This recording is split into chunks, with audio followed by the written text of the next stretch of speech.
नमस्कार, हमारे YouTube channel Olizz वे राशिफल में आपका स्वागत है। रोज नए राशिफल के साथ आज जानेंगे कर्क राशिफल। जानेंगे 1 सितंबर से 30 सितंबर 2024 आपके लिए सितंबर का महीना कैसा रहेगा। शनि वक्री स्थिति में होने के कारण आपको सितंबर के महीने में क्या कुछ प्राप्त कराएंगे, क्या कुछ शुभ और अशुभ फल आपको प्राप्त कराएंगे। जानेंगे ग्रह नक्षत्र के परिवर्तन के अनुसार कैसा रहने वाला आपके लिए सितंबर का महीना। जानेंगे आपके करियर के तौर से, स्वास्थ्य के तौर से, पारिवारिक जीवन के तौर से, विद्यार्थियों के लिए सितंबर का महीना कैसा रहेगा, आपका भाग्य कैसा रहेगा, सभी पर विस्तार से चर्चा करेंगे और अंत में हम आपको बताएंगे उपाय, इसीलिए अंत तक रहें। आइए जानते हैं आपके लिए सितंबर का महीना कैसा रहेगा कर्क राशि वालों के लिए। यदि आपके करियर की बात करें तो करियर के लिए महीना अनुकूल रहेगा, क्योंकि दशम भाव के स्वामी मंगल महाराज पूरे महीने आपके द्वितीय भाव में विराजमान रहेंगे, जिससे काम में आपकी स्थिति अच्छी मजबूत रहेगी। आप काम के सिलसिले में काफी भाग दौड़ भी करेंगे, एक शहर से दूसरे शहर भी जाना, अलग अलग मीटिंग में जाना, विदेश यात्रा करना भी रहेगा। आप अति व्यस्त चलते चलते परिवार से कुछ दूर भी जा सकते हैं, लेकिन यह आपके काम और करियर के लिए बहुत अच्छा समय रहेगा।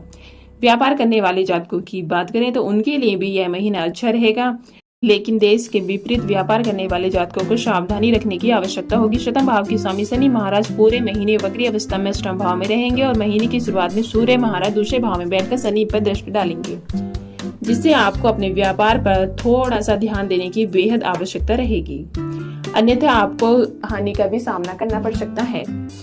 यदि आपकी आर्थिक स्थिति की बात की जाए तो आपकी आर्थिक स्थिति इस माह मध्यम रहेगी, जहां एक तरफ दूसरे भाव में सूर्य महाराज महीने की शुरुआत में रहेंगे, वहीं दूसरी तरफ देवगुरु बृहस्पति पूरे महीने एक दशा भाव में विराजमान रहेंगे। यह आपके भाग्य स्थान के स्वामी भी हैं और इसकी बदौलत आपकी आर्थिक स्थिति अच्छी होने से कोई नहीं रोक पाएगा। आपके पास बराबर आमदनी होती रहेगी और आपकी खर्च भी बराबर होते रहेंगे। यदि आपके स्वास्थ्य की बात करें तो यह महीना स्वास्थ्य के दृष्टिकोण से सावधानी रखने वाला महीना होगा। वैसे तो आपका स्वास्थ्य ठीक रहेगा, लेकिन द्विदशा भाव में मंगल महाराज विराजमान रहेंगे और वक्री शनि अष्टम भाव में रहेंगे। यदि आप अपने स्वास्थ्य के प्रति लापरवाही का रवैया अपनाते हैं तो यह समय कोई बड़ी बीमारी को भी जन्म दे सकता है, लेकिन अगर आप अपने दिनचर्या पर और अपने खान पान की आदतों पर ध्यान रखते हैं तो आप किसी बड़ी बीमारी की समस्या में फंसने से बच सकते हैं और अपना स्वास्थ्य का ध्यान रखें।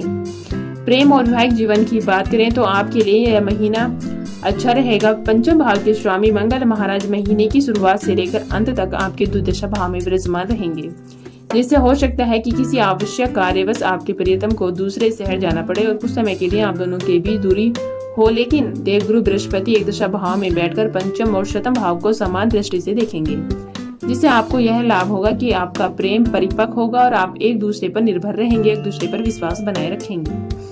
विवाहित जातकों की बात करें तो आपके लिए महीना सावधानी पूर्वक व्यतीत करने वाला होगा। वैसे तो सब कुछ ठीक ठाक चलेगा, लेकिन शतम भाव के स्वामी शनि महाराज पूरे महीने अष्टम भाव में वक्री अवस्था में रहेंगे, जिससे ससुराल पक्ष के लोगों से अच्छी बातचीत बनाए रखना आवश्यक होगा, क्योंकि जीवन साथी का झुकाव अपने परिवार की ओर ज्यादा रहने वाला। ऊपर से सूर्य महाराज दूसरे भाव में बैठकर शनि महाराज को देखेंगे, जो बीच बीच में कुछ कड़वी बातें भी करा सकते हैं। यदि आपके पारिवारिक जीवन की बात की जाए तो पारिवारिक जीवन के लिए महीना मिश्रित रहेगा। दूसरे भाव के स्वामी सूर्य महाराज दूसरे ही भाव में विराजमान रहेंगे, जहां एक अच्छी स्थिति रहेगी। इससे परिवार का यश बढ़ेगा, बुजुर्गों का भी सम्मान होगा और सभी का आपको साथ मिलेगा। परिवार में अपना तत्व बना रहेगा, लेकिन वक्री शनि महाराज अष्टम भाव में बैठकर सूर्य महाराज को देखेंगे, जिससे आपसी खींचतान होने के योग भी बनेंगे, इसलिए बहुत सावधानी रखनी चाहिए। आइए जानते हैं आपको प्रतिदिन श्री बजरंग बाण का पाठ करना चाहिए। चंद्रदेव के बीज मंत्र का जाप करना भी आपके लिए अच्छा रहेगा।